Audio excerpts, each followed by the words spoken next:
bakal. Pak Lurah, saya sengaja plesetkan Jaya Baku karena saya ingin melihat dengan mata secara langsung, mendengar dengan telinga, lalu menyimpulkan dengan hati. Apakah masyarakat Bapak di kelurahan ini betul-betul cinta dengan tanah kelahirannya? Saya sedang membuktikan ternyata masyarakat sini diam-diam sudah mengamalkan pesan agama. Apa pesannya? Hubbul watan minal iman. Cinta tanah kelahiran itu sebagian dari iman. Sekarang nampak rasa cinta mereka, Pak Lurah. Jangankan kelurahan ini dirampas, namanya dibalik saja sudah pada melotot semuanya. Ini menunjukkan mereka punya cinta. Cinta. Kalau bahasa anak muda ada istilahnya. Lope-lope. Dulu kita kenal istilahnya begini. Sekarang mereka sudah mengarang istilah baru. Cinta katanya Saya tanya apa artinya, mereka bilang ini cinta Habib.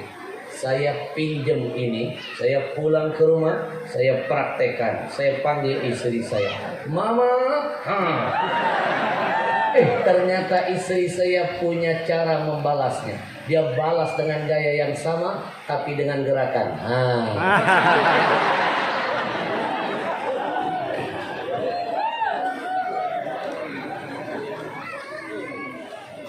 Kita doakan Pak Lurah mudah-mudahan selalu dalam keberkahan Allah. Mohon maaf Pak Lurah, saya terlambat datang. Tadi terhambat oleh barisan ratusan mobil-mobil batu bara. Saya tanya apa isinya? Batu bara. Dari dalam mobil saya mikir, baru batu bara sudah bikin macet. Gimana kalau batu nisan? Ya. Hadir juga bersama kita ada Bapak Kapolsek. Di mana-mana saya sering menyampaikan pesan kepada jamaah. Kalau seandainya ada polisi yang bejat, jangan katakan Polrinya. Itu hanya oknumnya. Saya percaya masih banyak polisi-polisi soleh lainnya. Betul? Salah satunya hadir di hadapan kita. Tepuk tangan dulu buat Pak Kapolsek. Kalau beliau bukan polisi yang soleh, mana mungkin beliau duduk di tempat yang baik. Saya yakin di belakang baju beliau ada tulisan, bukan anak buah Sambo.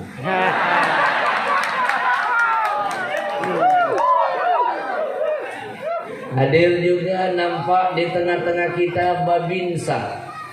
Saya juga sering menitipkan pesan kepada jamaah. Kalau ada tentara yang jahat, jangan katakan TNI-nya, itu hanya oknumnya.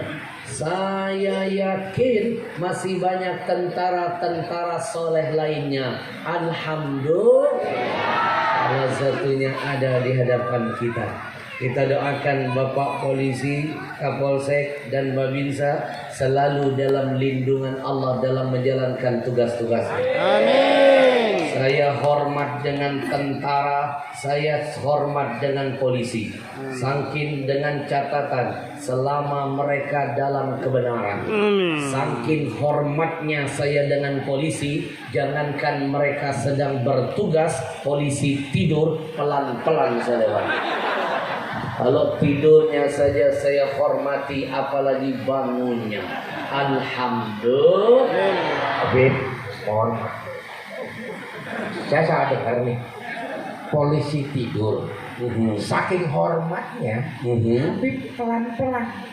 Iya, itu kan hormat tuh. Kalau Habib sayang, itu polisi dulu selimutin biar pules. Ini efek kebanyakan minum paracetamol. Dicampur paramek, diaduk dengan panadol. Lahirlah makhluk dari dunia lain. Habib dilawan. Bu,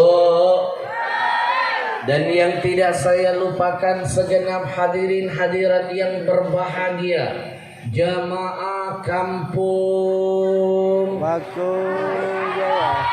Tengok lagi, nggak cinta tanah air. Bakung Jaya. Bakung Jaya.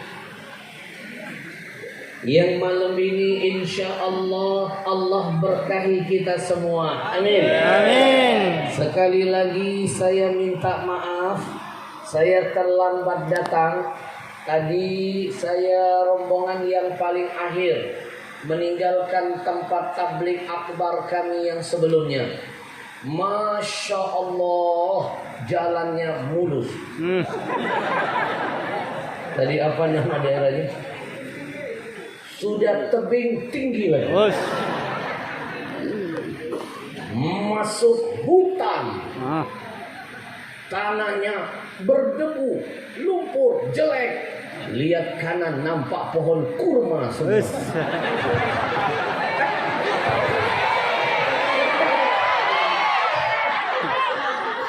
Saya juga ada di situ. Emang nggak lihat pohon kurma? Aduh Habib, itu bukan kurma, itu sawit. Berarti kali ini baru dia waras. Saya ngeteh. Habib dilawan. Ingat ya, jangan nanya lagi. Susah ntar. Bu, manusia boleh punya rencana, tapi jangan sombong. Ada Allah yang maha merencanakan. Betul? Betul. Malam ini saya mau nanya dulu, jawab yang kompak. Bapak Ibu percaya nggak kalau rencana Allah lebih indah dari apapun yang sudah kita rencanakan? Percaya? Belum kompak. Sekali lagi yang ibu-ibu di belakang.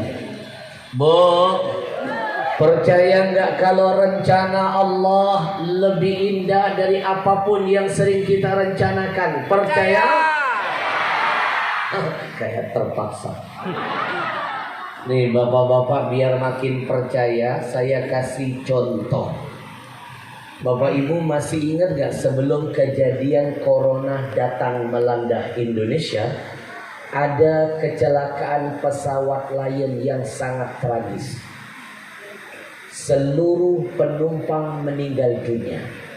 Pesawat itu Pak Lurah baru take off dari Soekarno-Hatta, lalu hilang dari radar, jatuh di Laut Kerawang. Sampai sekarang tanda tanya besar. Ada yang bilang pesawat Lion ini jatuh di Laut Kerawang ini karena mesinnya mati. Masuk akal. Tapi ada yang iseng menyimpulkan, jangan-jangan pesawat Lion ini jatuh di Laut Kerawang ini pasti karena sudah terkena imbas angin goyang Kerawang. Jangan main-main. Jangan main-main. Kerawang itu terkenal goyangannya. Pesawat aja nyungsep, apalagi makhluk ini. Mohon maaf Habib, kalau pesawat boleh nyungsep, saya kena goyang Kerawang, pasrah. Bo, itu sebabnya kenapa Mas Kiwil laris manis di mata emak-emak. Karena beliau adalah ibarat barang antik. Ya. Makin tua, makin dicari. makin langka, makin mahal harganya. Nah, sebentar lagi model begini masuk museum. Alhamdulillah, bersyukur. Mudah-mudahan nggak masuk neraka.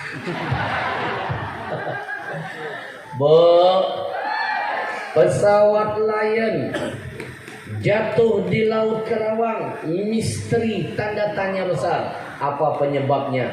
Tapi paling tidak saya dapat ilmu tersirat dari Allah. Malam ini saya titipkan ilmu itu. Apa ilmunya? Dari semua penumpang pesawat Lion yang selamat cuma satu. Dengerin. Semua penumpang meninggal dunia, yang selamat cuma satu. Bingung kan? Saya ulangi. Semua penumpang pesawat Lion meninggal dunia, yang selamat cuma satu. Pasti bingung makhluk ini.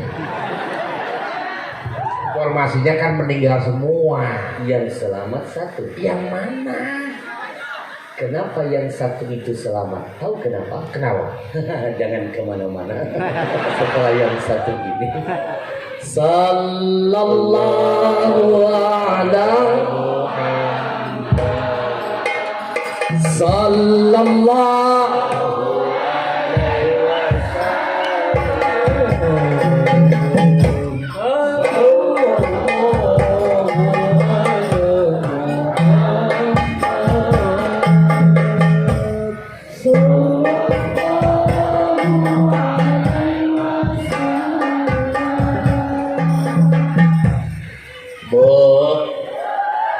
Kenapa yang satu itu selamat? Karena ketinggalan pesawat. Semua teman satu kantornya sudah naik semua ke dalam pesawat. Jadi korban semuanya. Cuma dia doang yang telat, ketinggalan pesawat. Dia tinggal di kota Bandung. Telat bangun. Buru-buru ngambil koper. Naik mobil, nancap gas. Allah bikin macet total di tol Cikampek. Singkat cerita, nyampe di Bandara Soekarno-Hatta telat 10 menit saja. Pesawat Lion yang harusnya dia tumpangi take off jam 6.30. Tapi dia baru tiba 6:40. 10 menit telat ditinggal oleh pesawat. Marah dia, murka dia. Dia menganggap takdir Allah jelek. Padahal itulah yang terbaik untuk dia dan keluarganya. Maka malam ini saya titip pesan buat semuanya. Kita semua seperti artis. Allah sutradara kita. Cut, action milik Allah. Hari ini, besok, lusa bagaikan episode dalam sebuah sinetron. Ada kalanya Allah bikin episode kita tersenyum dengan kisah-kisah yang menyenangkan, maka bersyukurlah.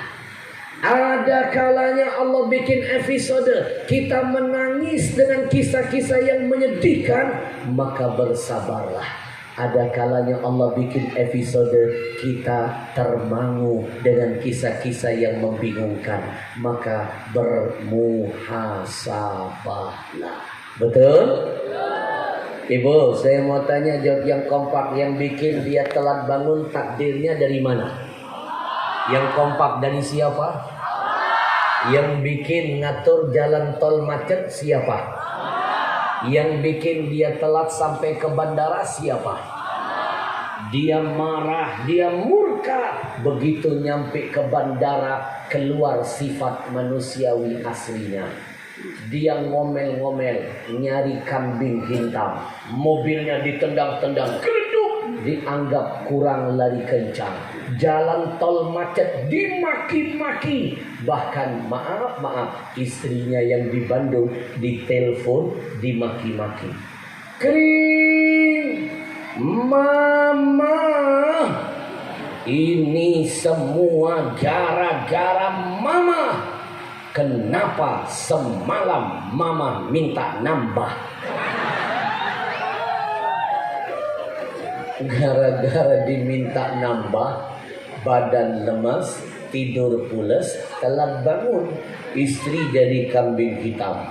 Baru 5 menit nyalahin istri, nyumpahin jalan, nyalahin pesawat. Baru 5 menit dia masih di bandara Pak. Lagi duduk, di depannya ada sebuah TV sedang menyala, memberitakan info terkini tentang kecelakaan pesawat terbang.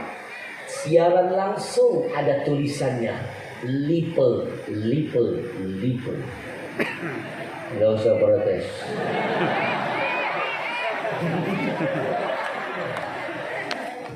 Yang menyiarkan berita adalah TV ternama di negeri ini. Ada tulisannya juga, TV One. Nggak usah protes. Apa TV One. TV One. Yang ceramah siapa? Habis. Mulut jadi. Habis. Masalah buat lo. Saya. Apa isi beritanya? Pesawat Lion yang harusnya dia tumpangi bersama teman satu kantornya hilang dari radar, diprediksi jatuh di Laut Karawang, dipastikan semua penumpang meninggal dunia. Mendengar berita itu, bergetar badannya, mengucur keringatnya, menetes air matanya, dia langsung sujud mohon ampun kepada Allah. Ternyata ini hikmahnya ditinggal pesawat. Ini hikmahnya kejebak macet. Ini rupanya hikmahnya telat bangun. Dia telepon lagi istrinya. Kering, mama. Lain kali mintalah yang banyak. Cerita singkat ini menitipkan pesan buat kita renungi. Allah jauh-jauh hari pernah berpesan, wa asa an takrahu syai'a wa huwa khairul lakum, wa asa an tuhibbu syai'an wa huwa syarrul lakum. Ada kalanya kata Allah, engkau menganggap sesuatu itu jelek menurut pandanganmu, tapi sebenarnya itu baik dari Allah untukmu. Ada kalanya kita melihat sesuatu itu indah menurut kita, tapi sebenarnya buruk menurut Allah buat hidup kita. Betul? Maka yakinlah segala sesuatu pasti ada hikmahnya. Subhanallah walhamdulillah wa la ilaha illallah. Subhanallah walhamdulillah wa la ilaha illallah. Lebih semangat semuanya. Allah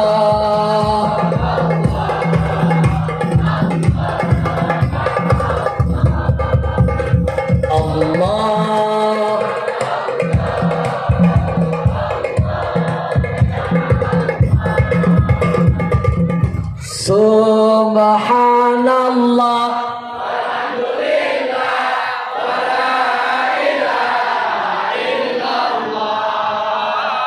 Subhanallah walhamdulillah wa la ilaha illallah. Allah Allah Allah ya Allah Allah Allah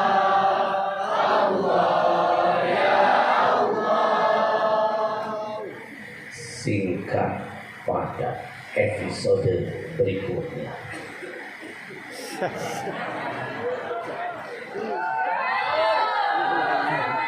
Sebentar.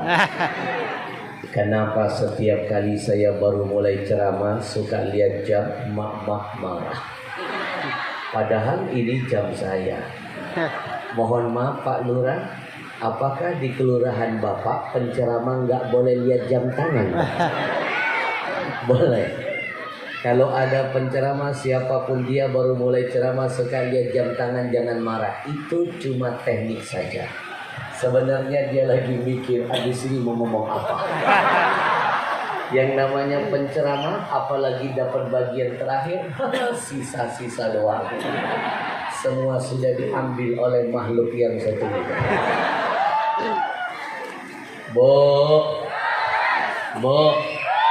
izinkan saya mengucapkan ribuan terima kasih dulu kepada siapa yang menjadi wasilah menghadirkan saya dan Mr. Kiwil ke Jambi dan sekitarnya.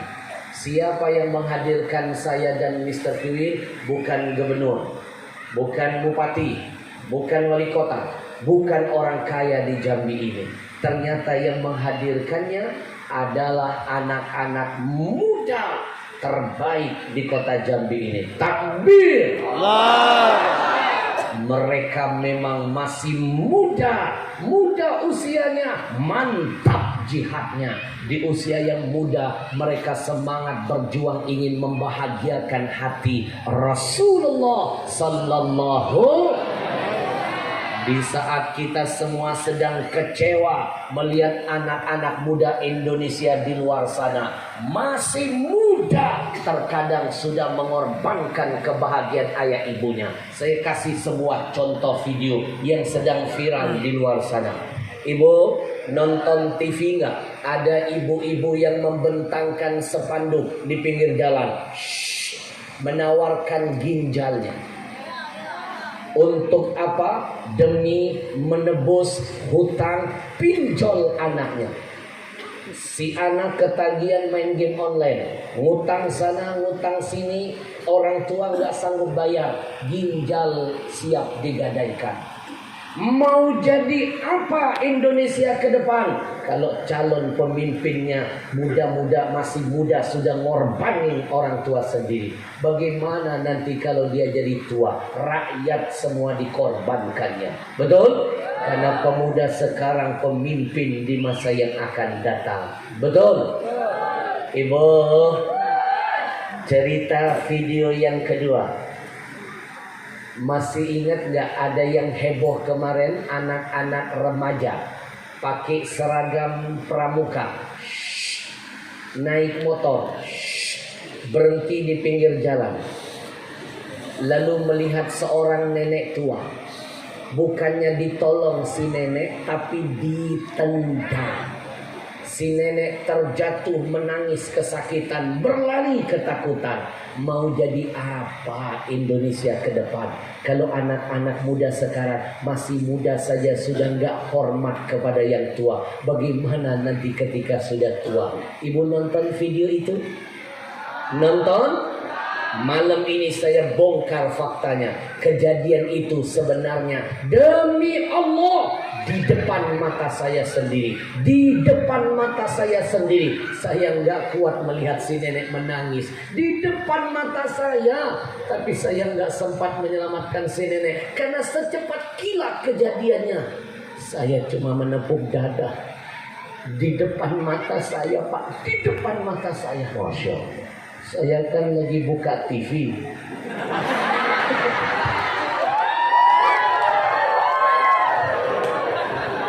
Ada berita itu.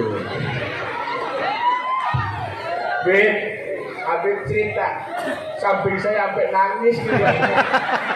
Beb, Lah serius. bikin malu bapak ini. Habib nonton di TV sama. Kan di depan mata saya. Adakah yang salah omongan saya? Kena lagi. Susah ngomong dengan makhluk langka.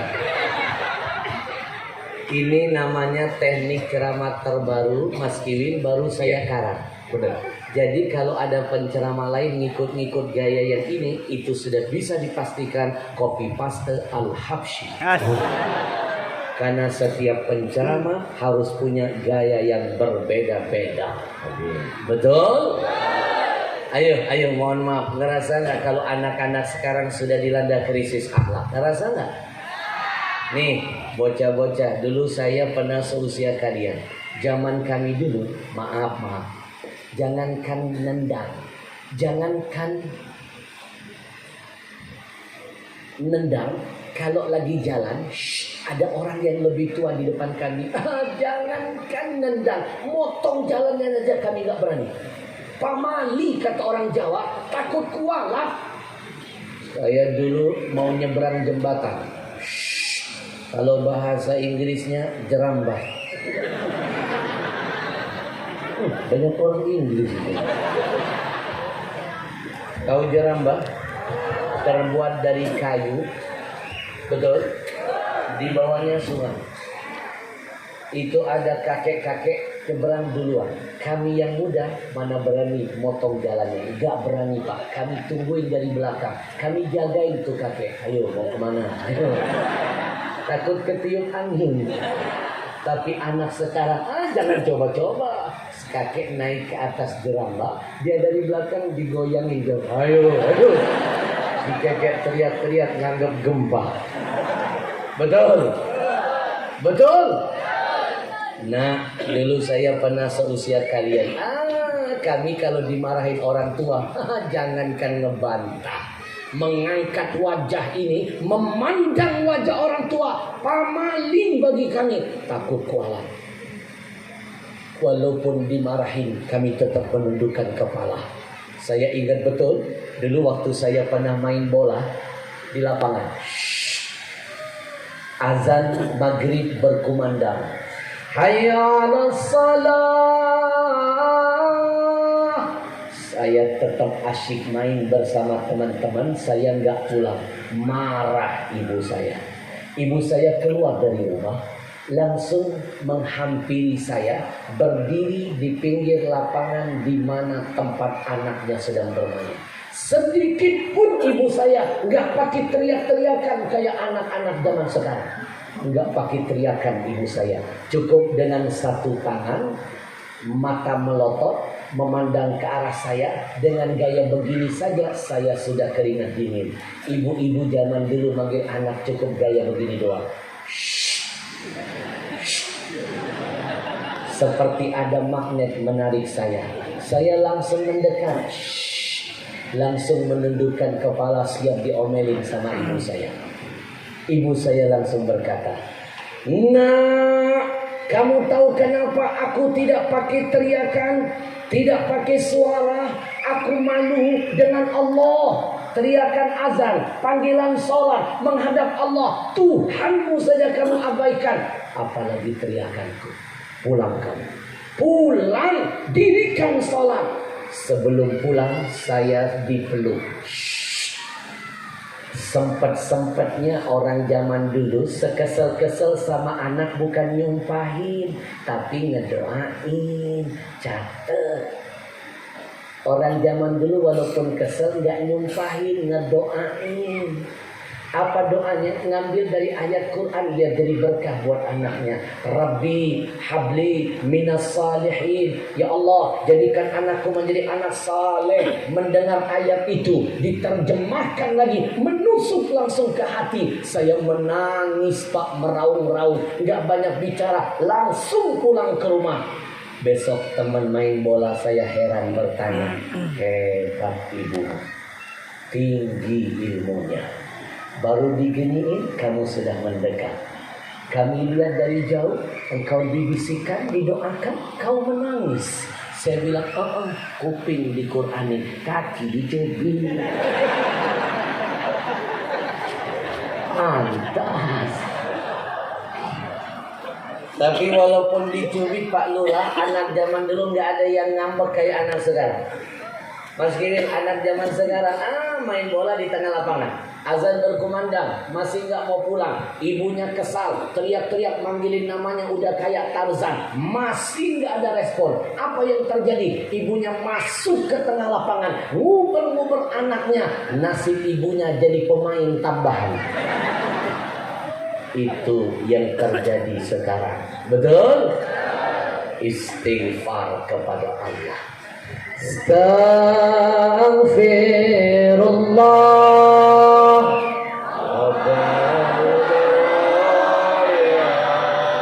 Astaghfirullah.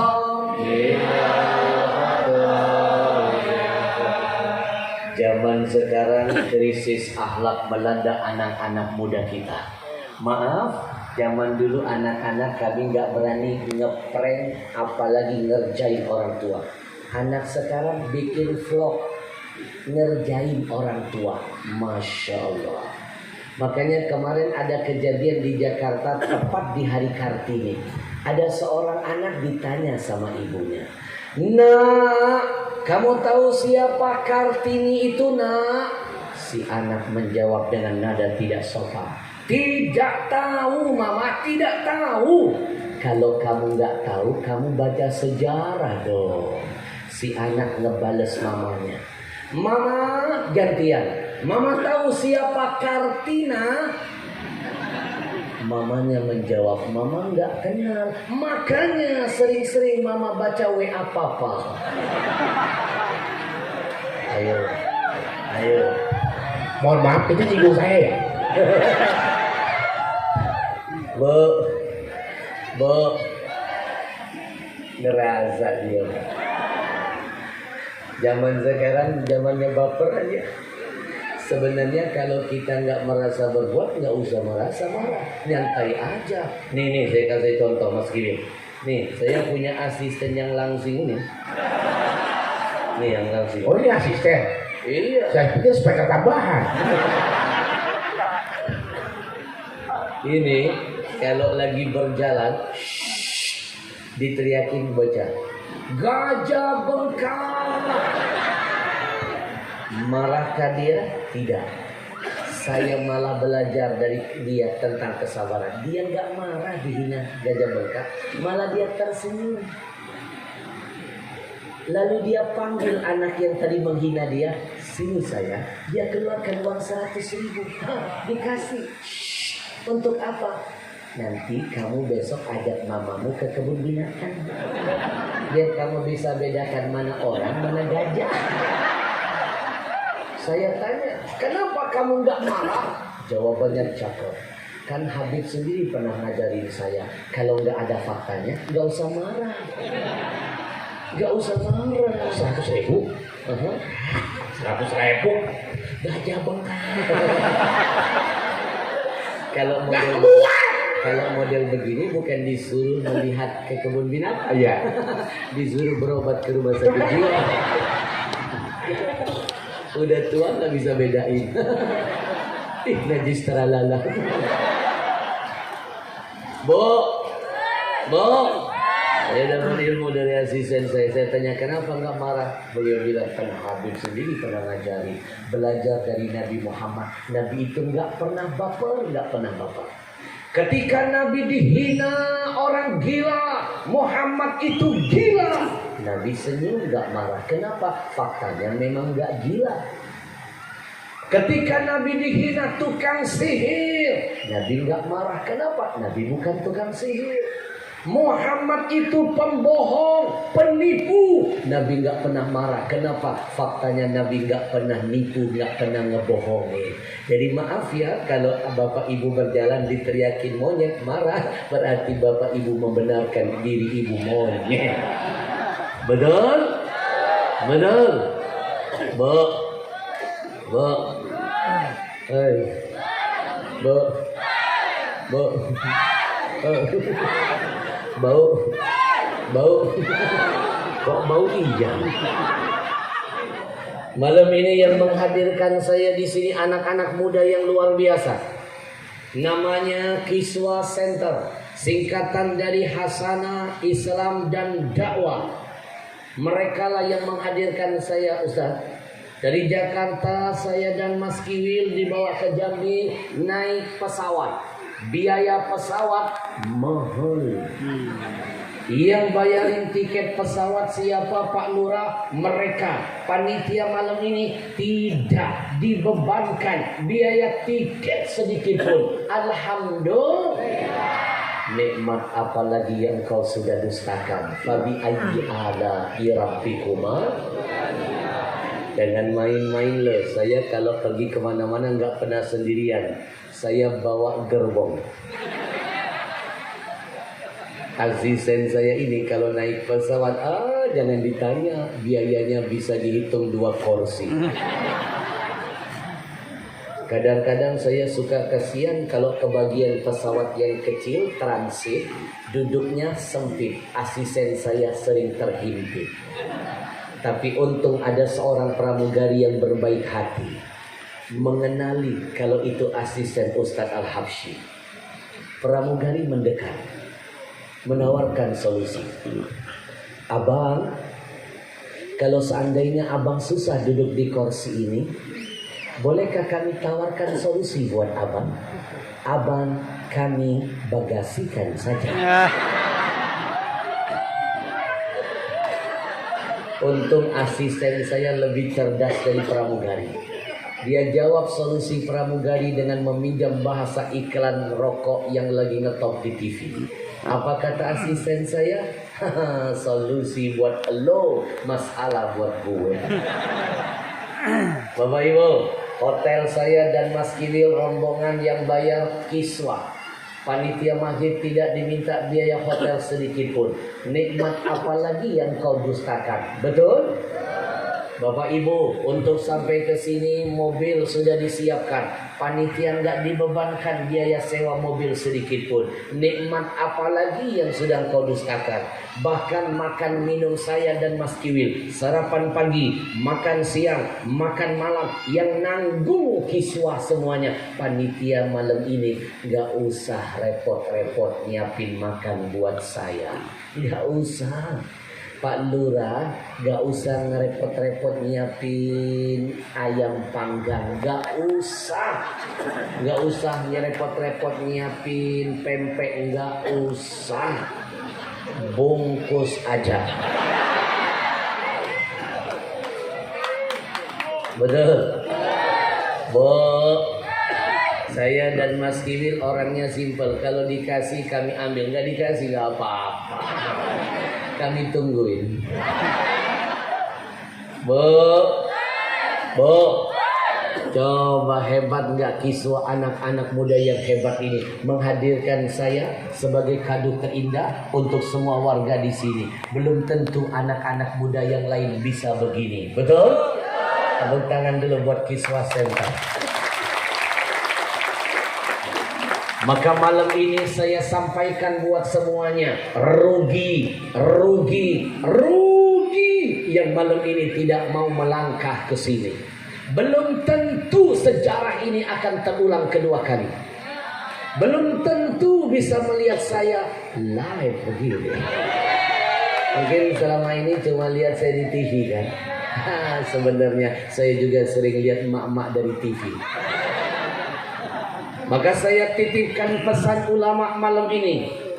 Demi Allah, kalau seandainya kebaikan itu bisa engkau lakukan malam ini, jangan sekali-kali berani engkau berkata besok. Belum tentu besok umurmu dipanjangkan Allah. Kebaikan bisa engkau ulang kembali. Kalaupun umur dipanjangkan, belum jaminan badan disehatkan. Ingat, jangan bilang kapan-kapan kalau kebaikan bisa sekarang. Nanti keburu dikapan. Jangan bilang nanti keburu mati. Karena semua kita pasti. Saya teringat sebuah lagu. Pak Lurah, ada teman saya mantan penyanyi rocker. Dapat hidayah jadi pendakwah, bikin lagu tentang kematian. Saya kenal tuh, Dery Sulaiman, Ustaz Dery Sulaiman. Baru kali ini nyambung. Alhamdulillah. Ustaz siapa? Dery Sulaiman.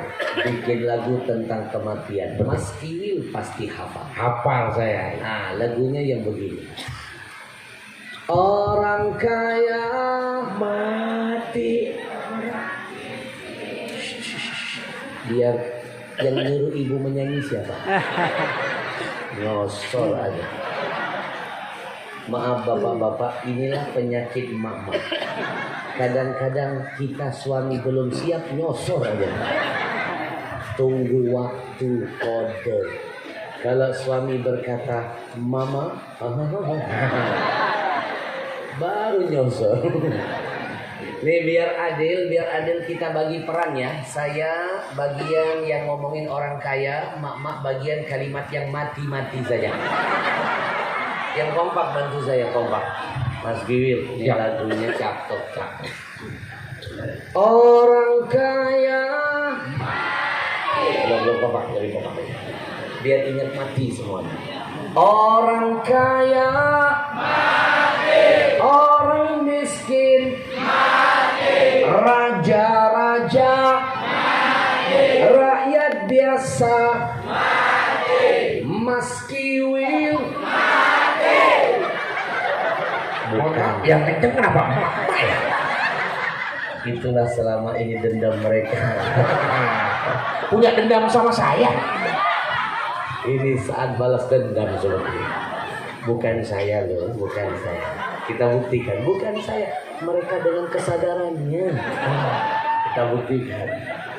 Orang kaya, orang miskin, raja-raja, rakyat biasa, Mas Kiwil, bukan saya. Iya emang bukan, tapi diarahkan. Bu, adakah saya tadi mengarahkan? Sedang. Habib nggak mengarahkan. Bu, ibu urusan mati aja, ya. Siapa yang ngomong? Habib. Berarti kan Habib yang ngajak. Semua yang dengan kesadaran. Ya, jadi begini kesimpulannya. Ya. Mungkin ada pesan-pesan terakhir. Habib, udah dipersingkat aja. Kalau memang Habib nggak suka sama saya, Habib pengen saya mati, saya pulang. Bu, orang pintar itu bukanlah orang yang menunggu datangnya mati, tapi orang pintar selalu bertanya dalam hati, amal apa, bekal apa untuk hari nanti. Maka malam ini saya ajak Bapak Ibu, jangan biarkan kiswah Sentar berjuang sendirian dalam kebaikan. Ambil peran, tanam saham akhirat. Amalkan hadis Nabi yang satu ini. Man dalla ala khairin falahu mithlu ajri fa'ilihi. Kata Nabi, siapapun yang ikut andil dalam semua kebaikan, dia sama seperti pelaku kebaikan. Kalau kita nggak bisa jadi ulama, paling tidak ayo bergabung dengan barisan yang menghadirkan ulama. Kalau kita nggak bisa menghafal Quran, paling tidak bergabung dengan barisan yang berjuang di dalam Al-Quran. Betul? Bu, saya ajak Bapak Ibu malam ini, senangkan hati Rasulullah. Saya mulai dari diri saya, siapkan infak terbaik, kita bantu, kita semangati anak-anak muda yang hebat ini. Mudah-mudahan kebaikan mereka tidak terhenti di saya. Setelah saya, mereka akan hadirkan ulama-ulama hebat lainnya dari Jakarta, berbagi ilmu untuk kita semua yang ada di sini. Bapak Ibu, lihat ke depan. Ini uang 100.000. Dibelikan makanan paling enak di Jambi, saya pastikan rasa enak hanya sampai di ujung lidah saja. Lewat tenggorokan, masuk ke perut, sudah hilang rasa enaknya. Apalagi keluar dari pintu belakang, beda warna, beda baunya. Tapi kalau ini dibelanjakan urusan akhirat, nikmatnya sampai hari kiamat. Saya mulai dari diri saya. Lihat ke depan, ada ilmu yang ingin saya ajarkan.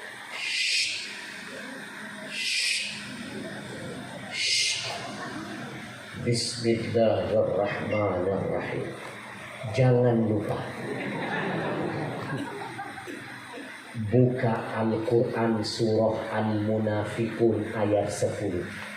Allah kasih bocoran. Orang yang sudah mati saja menangis meminta kepada Allah agar dihidupkan kembali walaupun sebentar. Ternyata bukan ingin sholat, bukan ingin puasa, mereka ingin bersedekah saja. Kalau yang mati pengen hidup cuma mau sedekah, apa enggak malu yang hidup enggak mau sedekah padahal pasti mati. Bu, sedekah ini manfaatnya apa? Memadamkan harul kubur, kata Nabi, panasnya api kubur yang menyala-nyala. Dalam kuburan ada apinya. Kalau nggak percaya silakan mati. Saya mulai dari diri saya.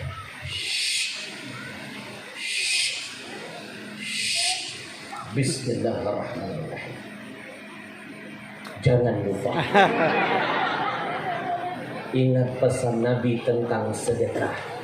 Ma'akalta fa'afnaita. Apa yang kau makan pasti busuk. Wa ma labista fa'ablaita. Apa yang kau pakai pasti laku. Wa ma tasaddaqta fa'amdaita. Yang kau sedekahkan kekal abadi selama-lamanya. Saya mulai dari diri saya.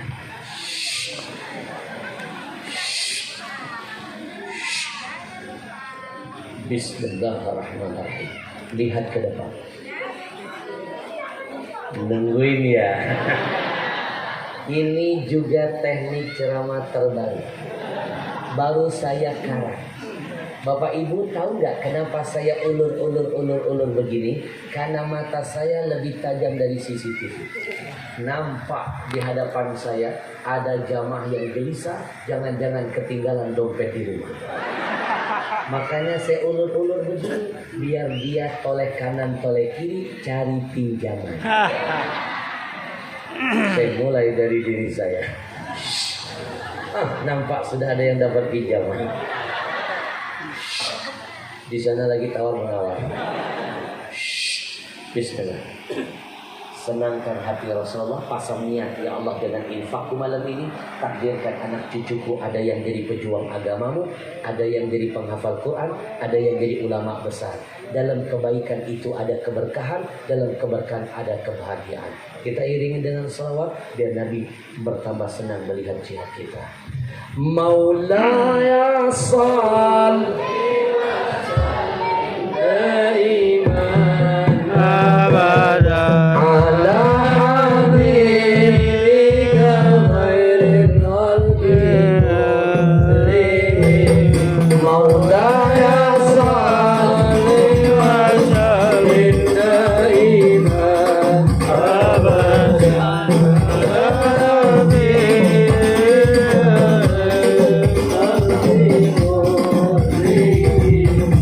Maulaya salli wa sallim daiman abada ala habibika khairil khalqi kullihim ya rabbi bil mustafa balligh maqasidana wa bil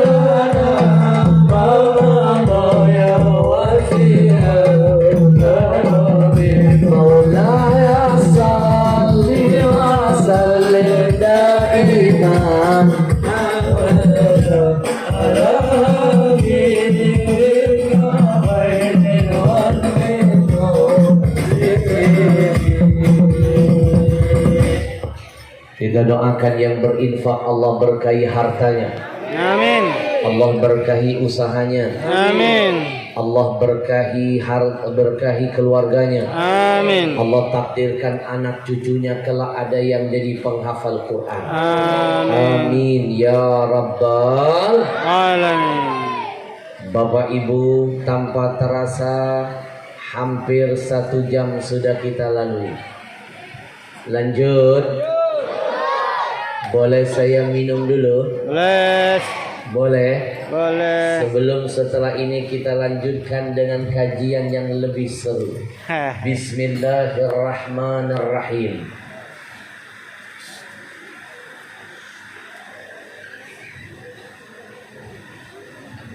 Alhamdulillah.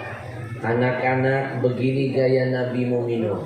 Kalau mau minum, ucapkan basmalah. Setelah minum, neguk air, lafazkan hamdalah. Pasti jauh lebih berkah. Bismillahirrahmanirrahim.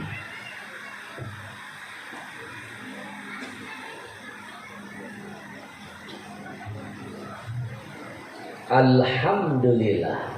Anak-anakku, begini gaya Nabi minum. Nabi kalau minum 3 kali tegukan. Karena Nabi yatanafas fi syurbi salasan. Sekarang anjuran Nabi minum 3 kali tegukan diselidiki orang barat. Ternyata mereka terheran-heran yang minum 3 kali tegukan ada jeda napas, panjang umur, badannya sehat, tidak mudah kena penyakit. Demi Allah, apapun yang dicontohkan Nabi dari sunnah untuk kita ikuti pasti ada khasiat dan manfaat. Saya nggak pernah menemukan ada hadis Nabi minum gaya selebeo. Guduk, guduk, guduk, guduk, guduk, guduk. Itu ternyata gaya Fir'aun, Bapak Ibu. Bu, apalagi kalau minumannya terkenal sehat dan berkah. Merek apa sih? Masuk Pak Eko. Bapak Ibu, kalau di Jambi ini melihat ada minuman botolnya hijau, mereknya Ajwa, beli, minum, syiarkan, kasih anak cucu. Insya Allah jadi asbab hidayah. Kenapa? Karena ini minuman terbaik nomor 1 setelah Zam-Zam. Gimana enggak terbaik? Kiblatnya Zam-Zam. Bapak Ibu, kiblat sholat adalah Ka'bah, kiblat doa adalah langit, kiblat air adalah Zam-Zam. Air Zam-Zam diselidiki, lalu kandungannya dicampurkan dengan kandungan air ini. Inna tasyabbu bil kirami falahu. Meniru yang berkah pasti ikut jadi berkah. Yang kedua, minuman ini dikhatamkan 30 juz Quran di setiap mata air yang ditemukan. Dibikin pabrik, produksinya didengarkan Quran. Di Jepang pernah diselidiki dahsyatnya ayat Al-Quran. Mereka siapkan botol pertama, dibuka tutupnya, mereka dengarkan musik, kristal airnya langsung hancur berantakan. Tapi botol kedua, mereka buka tutupnya, mereka dengarkan Al-Quran. Orang Jepang terheran-heran, kok kristal airnya langsung indah dan menawan. Ibu tahu Jepang? Jepang Muara Bunga belok kiri. Susah ngasih tahu banget. Sekarang kita buktikan dahsyatnya air Ajwa. Lihat ke depan. Kita adu air Ajwa dengan minuman terbesar nomor 1 di negeri ini. Masih disegel. Ternyata ini minuman milik perusahaan Yahudi. 80% minuman di Indonesia dikuasai perusahaan Yahudi. Demi Allah, Yahudi bikin perusahaan, untungnya mengalir pasti buat Israel. Kalau nyampe ke Israel dia beli senjata, dia bunuh saudara kita di Palestina. Siapa pembeli terbesar minuman Yahudi? Masjid kita, pengajian kita. Malu nggak dengan Allah? Malu nggak dengan Rasulullah? Yang ceramah ulama kita, yang hadir jamaah kita, acara di masjid kita. Kenapa Yahudi ngambil untungnya? Lalu untungnya dia pakai membunuh saudara kita sendiri. Kita diam-diam mengamalkan larangan Allah dalam Quran. Wala ta'awanu 'alal itsmi wal udwan. Gak boleh tolong menolong dalam dosa dan permusuhan. Tolong menolong hanya boleh 2, 'alal birri wat taqwa, ketaatan dan ketakwaan. Maka Bapak Ibu, itu sebabnya saya bikin perusahaan air minum sendiri. Karena saya gak mau lagi dimanapun saya ceramah, mulut saya meminum minuman orang kafir, meminum minuman orang Yahudi. Malu nanti saya ketemu datuk saya Rasulullah. Maka saya bikin minuman sendiri. Untungnya saya kirim buat Palestina. Itu baru namanya jihad. Mereka bikin musik lawan dengan nasyid. Jihad itu pakai otak, jangan pakai otot. Mereka bikin film yang gak bagus, lawan dengan film dakwah. Mereka bikin produk, untungnya buat Israel, lawan dengan produk, untungnya kamu kirim buat Palestina. Itu lebih terhormat dan mulia. Takbir.